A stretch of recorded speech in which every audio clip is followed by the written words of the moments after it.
livro dos Salmos, no capítulo 44, no versículo 23 até o 26, a Bíblia diz: Desperta, porque dorme, Senhor. Desperta, não nos rejeite para sempre, porque escondes a face e te esquece da nossa miséria e da nossa opressão, pois a nossa alma está abatida até o pó, e o nosso corpo como que pegado no chão. Levanta-te para nos socorrer e resgata-nos por amor da tua benignidade. Esse texto, ele revela algo que está muito oculto hoje no cristianismo. Esse texto revela que o cristão é passivo de sofrimento, de dor, de angústia, de opressão. Há basicamente 17 anos eu estava cursando teologia no meu primeiro ano e eu comprei este livro. Esse livro é do autor Philip Yancey. Na época ele era um dos maiores escritores da área cristã nos Estados Unidos. E este livro fez uma diferença para mim. Eu tinha uma visão de um cristianismo e esse livro me mostrou outro, decepcionado com Deus. Ou seja, as pessoas têm uma expectativa irreal de Deus e depois se decepciona, porque na verdade eles creem em um Deus fictício, em um cristianismo utópico, e quando deparam com a realidade, terminam perdendo a fé. Quando me batizei, eu tive uma experiência maravilhosa com Deus. Eu vivi aquilo que a Bíblia chama de o primeiro amor. Eu vivia como se fosse em um mar de rosa. Tudo era maravilhoso. Eu orava e Deus atendia. Parece que Deus estava me amaciando para o que viria depois. Mas foi assim momentos maravilhosos. Inclusive, eu construí uma garagem na minha casa, porque fiz uma compra no mercado e ali no final ia ter o sorteio de um carro. Eu tinha certeza de que ganharia aquele carro porque eu tinha pedido a Deus. E essa foi uma das minhas primeiras frustrações, porque eu não ganhei aquele carro. Ocorre muito isso, principalmente nos dias em que vivemos com o cristianismo. Existe aí expectativas utópicas, alicerçadas em pregações e em leituras displicentes da Bíblia. Às vezes vamos ler a Bíblia já com a convicção feita, alicerçada no que ouvimos. E então acontecem as decepções. Mesmo os grandes da Bíblia tiveram essas decepções com Deus, inclusive Elias, que desejou a morte. Depois do confronto do Carmelo, ele imaginou que toda aquela população de Israel se converteria, vendo lá o poder de Deus. E ficou decepcionado, não ocorreu conforme a expectativa dele. Deus simplesmente mandou que ele fosse, mas não deu para ele expectativa alguma. Trata-se de uma fé infantil, uma fé que é baseada no Salmo 23. Mas as pessoas que leem o Salmo 23 não leem o Salmo 22. Uma das mães desse tipo de pensamento, desse tipo de teologia, é a teologia da prosperidade, que predomina em nossos dias, a teologia do bem-estar social, que prega um Deus materialista, um Deus adequado ao contexto do mercado, um Deus que provê tudo aquilo que as pessoas desejam, necessidades criadas pelo marketing, tudo aquilo que o marketing induz, se baseia em textos como tudo é possível ao que crê, lá em Marcos 9:23. À luz de outros textos da Bíblia, você vai perceber que não é bem o que falam. Tudo posso naquele que me fortalece, Filipenses 4:13. Esse é o slogan daqueles que querem avançar, conquistar, serem grandes, possuir grandes coisas, fortunas. Entretanto, não leem o verso 12 do capítulo 4 de Filipenses, onde Paulo fala: aprendi a viver contente em qualquer situação, na riqueza ou na pobreza, na fome ou na fartura. É uma teologia baseada fora do contexto, mas a realidade bíblica é outra. No mundo tereis aflições, João 16, 33. Ele não está dizendo aqui que no mundo será tudo maravilhoso, você vai conseguir tudo o que quer, você não vai ter divórcio, você não vai ser decepcionado com nada, você vai ser um vencedor. Não é isso que aqui está dizendo. No mundo tereis aflições. Atos 14, 22. Importa que por muita tribulação entre no reino. Essas eram as palavras de ânimos que os líderes da igreja primitiva davam ao visitar as pessoas, os cristãos. Isaías 53, você vê o próprio líder do cristianismo, o próprio Deus em carne, moído, despedaçado, abandonado, injustiçado. Como seria diferente com os seus seguidores? Você nota na Bíblia, nos grandes homens de fé, enfrentando aquilo que é desastroso para o cristão, que é o silêncio de Deus. Algo terrível, sombrio. Quando você está em tribulações, você se depara com o silêncio. Você ora e não vê e não percebe as respostas, a ação de Deus.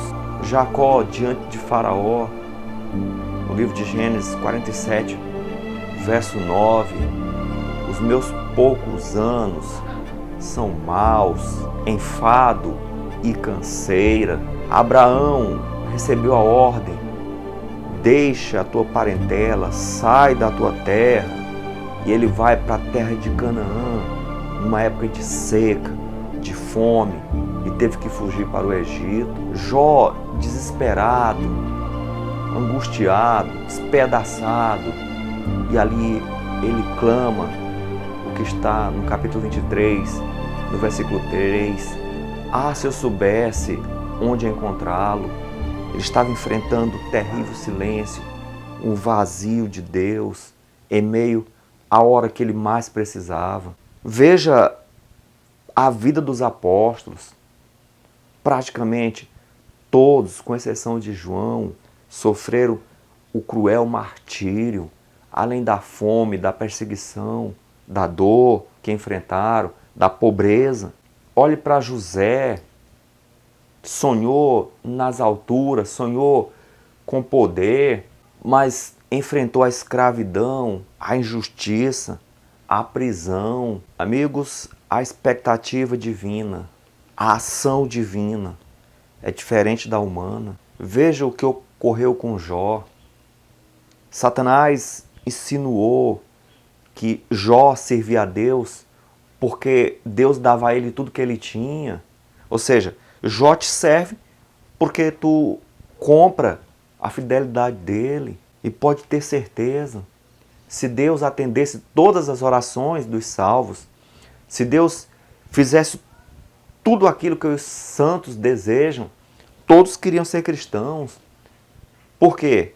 Simplesmente porque ganhavam tudo que queriam. Mas não é bem isso. Deus é muito sábio para errar, Ele não comete erro. Ele age perfeitamente. Não entendemos agora, mas entenderemos depois. Por que José teve que passar por aquele drama terrível, aquela dor, distância do pai, de tudo que ele gostava, preso, escravo, injustiçado? Por quê? Era uma criança, era um menino mimado. Como ele poderia governar a mais poderosa nação do mundo e ainda salvar milhões da fome que viria, sem que antes fosse polido, moldado?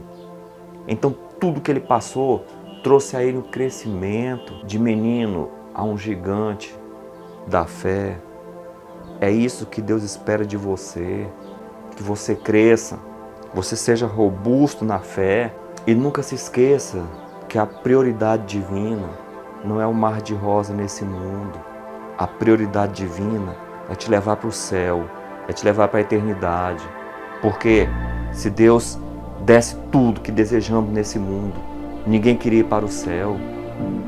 O mundo como está, cheio de câncer, de desemprego, de morte, de velhice, de decepção, de ilusão, de engano, de tragédia, terremoto, tudo que é ruim acontece nele. Mesmo assim, as pessoas estão apegadas aqui. Os cristãos não querem sair daqui. Então por isso Deus permite a angústia e a tribulação, para entendermos que aqui não é o nosso lugar. Deus tem algo melhor para você, algo eterno, que não é ilusão, que é real. Deus quer que o justo viva pela fé, não por sinais, não por milagres. O antigo Israel vivia em constantes milagres.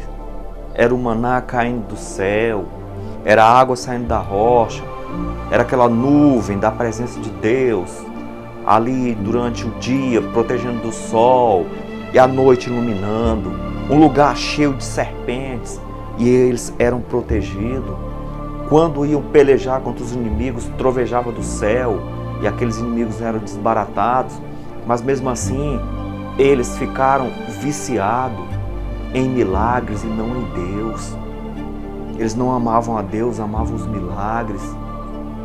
Existem dois tipos de teologias erradas: a teologia retributiva e a teologia punitiva.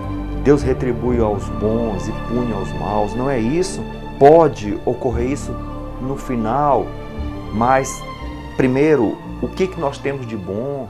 Por mais que você seja justo, apresente a Deus o que você tem de bom. Contraste com as obras de Cristo e veja que as tuas obras não passam de trapos de imundícia. Muitos pastores novatos abandonam a obra. Primeiro ponto, porque vão com a expectativa errada. Pensa que pastor é só andar com aquele terno novo, aquele carro novo, naquelas igrejas cheias, pregando ali, sendo ovacionados. A realidade nua e crua da prática pastoral, luta constante, pressões, combate contra as forças do mal. Então entende que não era bem aquilo que queria e abandonam. Assim ocorre também com muitos cristãos. A realidade é diferente daquilo que esperam. Mas você pode se perguntar que vantagem tem o cristão do não cristão? Eu quero te dizer que tem muitas. Primeiro que eu não concordo com alguns que falam: depois que eu me batizei eu passei por grandes problemas, minha vida foi isso, foi aquilo. Porque eu te digo que para mim foi totalmente diferente. Eu vivi uma vida sem paz. Apesar de ter apenas 21 anos, eu já tinha experimentado de muito sofrimento. E quando eu vou para o cristianismo, uma coisa ocorre na minha vida que nunca eu consegui longe de Deus, que foi uma paz que não tem prazer, não tem riqueza, não tem poder, nada que esse mundo ofereça pode dar essa paz que o cristão sente em Cristo. O cristão também ele tem uma segurança real, ele sabe que Deus tem a chave da vida e da morte. Então, e ele sabe que a vida dele está nas mãos de Deus e que se ele morrer, tem a ressurreição.